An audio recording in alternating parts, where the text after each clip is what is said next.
Greetings, seekers after enlightenment. Yes, it's the Irish fella. And my attack dog, Cerberus, is here. And he is ready. He has been fed a diet of blood and gunpowder. And he is ready to take a bite out of some leftist ass. So, let us jump right into the briefing. I have 3 articles that I will regale you with today. So, let's see what we got here.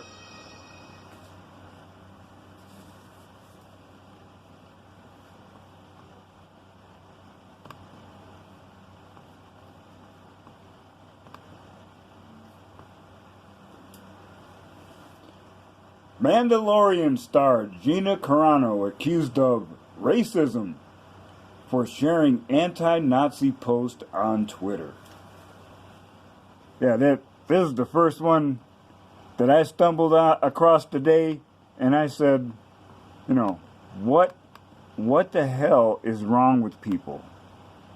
Now, I know exactly what picture they're talking about. They're talking about this one. That's right. He set a great example for individualism in the face of conformity.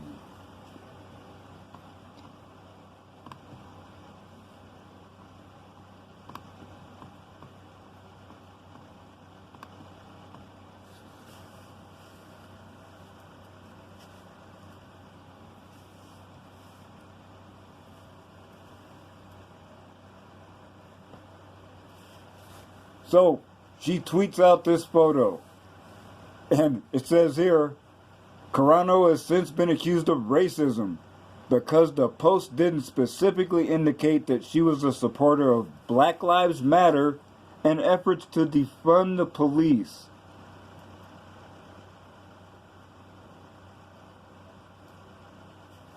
And, of course, leftists are never really guilty of doing anything bad unless it's to conservatives who deserve it.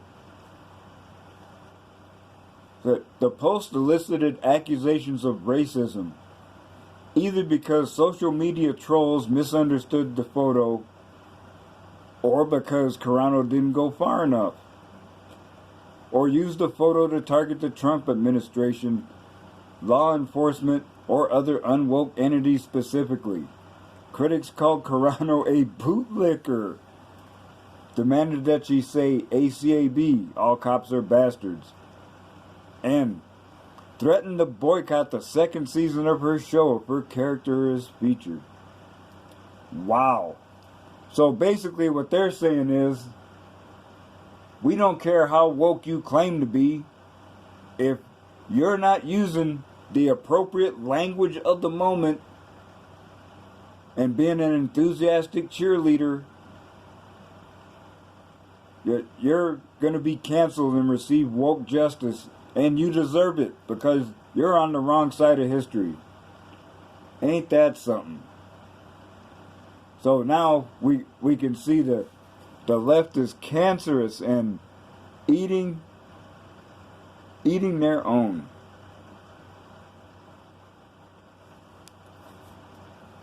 Oh, I like this. One critic said that the social media detractors were, quote, trying to educate you so you can get on the right side of history. That's their excuse for abusing everyone else. To which Carano replied that, quote, in my experience, screaming at someone that they are a racist when they are indeed not a racist, and any post and or research you do will show you those exact facts, then I'm sorry. Those people are not educators. They are cowards and bullies. Well said. Very well said.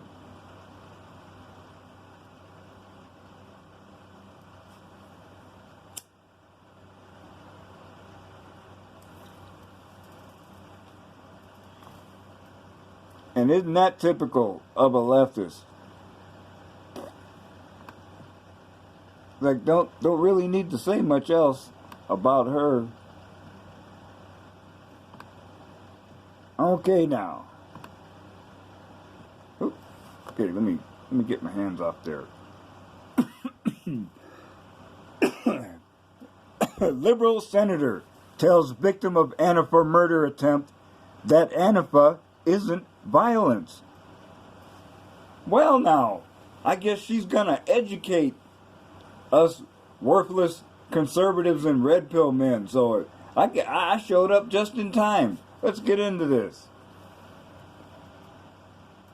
Democratic senator from Hawaii, Mazie Hirono, refused to say that Antifa was violent after being pressed multiple times. The hearing had Portland area journalist Andy Ngo at the hearing as a guest speaker. Antifa and its allies have made rioting into an art form. Wow. I'm not sure this is going to work, but let's see if we can hear a little. Antifa, by their own admission, depend on mass numbers of peaceful protesters to act as human shields.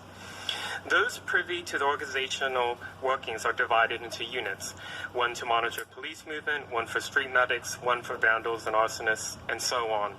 They coordinate on encrypted chat applications like Signal because they are extremely difficult for law enforcement to monitor. Antifa has mastered the art of making its violence appear innocuous. For example, wow.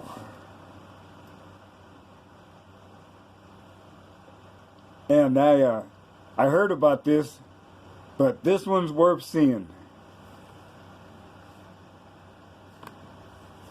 By the way, I have the time. By the way, you know, the Republicans are constantly using, I have to say, you brought it up yourself, the deaths of these black police officers, Patrick Underwood and David Dorn, for making political points. And the fact that it was right-wing extremists who killed Officer Underwood, that seems to be lost in this argument. And now there are all these attacks about Black Lives Matter and what they're saying. I mean, how many of us even think that defunding police departments should be taken literally? I mean, I certainly don't. So, you know, we have this pesky thing called freedom of speech. And I'd say that the people who support Black Lives Matter, and if they're calling for various boycotts and all that, that's called freedom of speech. And that's what this hearing title is. Protecting speech. So all I can say is, look, we should all join hands and denouncing and whatever words you want to use about violent extremism of all stripes. And I think we can all agree on that. So to constantly accuse Democrats of not caring about that is really, I can only say that you aren't listening. So I hope this is the end of this hearing, Mr. Chairman, and that we don't have to listen to any more of your rhetorical speeches. Thank you very much. I'm leaving. Well, I appreciate the, as always, kind and uplifting words of Senator Hirono. And I would also note that throughout her remarks, she still did not say a negative word about Antifa, nor has any Democrat here. They instead engage in a political game where they depend. You're welcome to say something negative about Antifa right now. I think that I've covered the subject quite well. You are not listening. Okay, she declined to speak, so...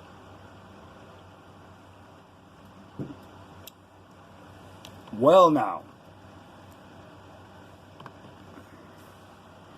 You ought to be ashamed of yourself, woman. That is an epic failure. You know, you're turning your back not just on the camera, you're also turning your back on the people that you represent and all the law-abiding citizens of this country that's tired of Antifa and their Mickey Mouse bull.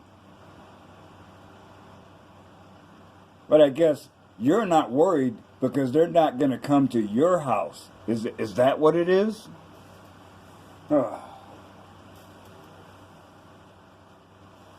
Okay. We got one more.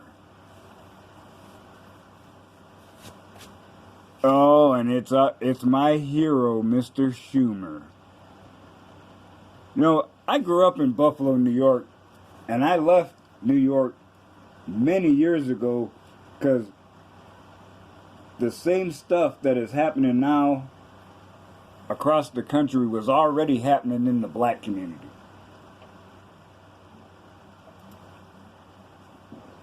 So I escaped the ghetto and poverty pimps like this raggedy mofo right here. Here's the headline. Schumer threatens to sue to stop Trump from using executive order to give Americans relief. Schumer warns that if the president goes ahead with broader executive orders, they will be litigated. They will sue to stop relief for COVID? Pathetic. Oh, Senator John Cornyn. Doug Andres. Are Democrats saying they'll sue to prevent economic relief for Americans? Man, I mean, and now I'm not letting Republicans off the hook too. I saw in passing that I don't know if it's true or not, but there is a claim that Republicans slipped in $8 billion in military spending in the relief bill. So I'm calling y'all out too. In a time of crisis, you're supposed to get your differences, join hands, and work together. And what are we getting? More of this partisan bickering. And in the article, I got to read this line. Man, I just glanced at it, and it's perfect. Democrats can get away with anything these days because the media will never hold them to the same standard as Republicans. And if any of the media even nudge in the wrong direction, well, we saw what happened today when a PBS News host decided to play devil's advocate with Pelosi and dare repeat what Republicans are saying. Ooh, oh, that sounds interesting, but man, Pelosi's right up there with Hillary, someone who would make a northbound locomotive go west and take a dirt road.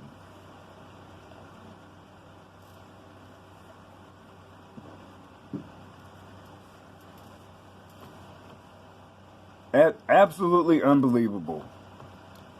Playing politics with people's lives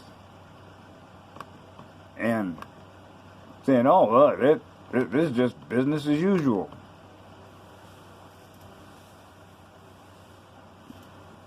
So, folks, you need to remember one thing. Mainstream media is not your friend. Now, if you watch the major network news, I'll bet you can find these same stories. But look at how they're approached. Look at the language they use. And look at who is getting the blame or credit. So, folks, that's it for the briefing. I hope I've said something of value in this formless rant. And until tomorrow, I still say, when one teaches, two learn.